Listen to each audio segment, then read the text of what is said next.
राना साहब 2018 में भी नवाज शरीफ लंदन से वापस आए थे और फिर गिरफ्तार हो गए थे और वो मंजर क्या दोबारा दोहराया जा रहा है, लेकिन शायद इस बार हालात थोड़े मुख्तलिफ हैं। क्या एक्सपेक्टेशंस हैं जब आएंगे मियाँ साहब, तो कैसा शानदार इस्तकबाल किया जाएगा आपकी पार्टी की जानिब से?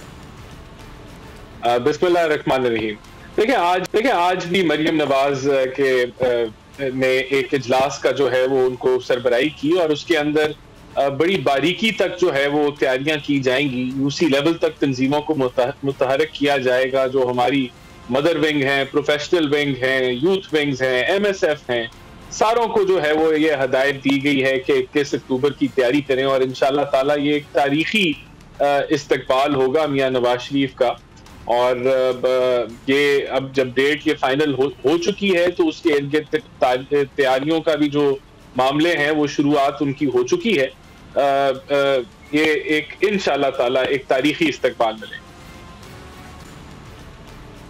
ठीक है जी, सब्सक्राइब करें और बेल दबाएं ताकि कोई खबर रह न जाए।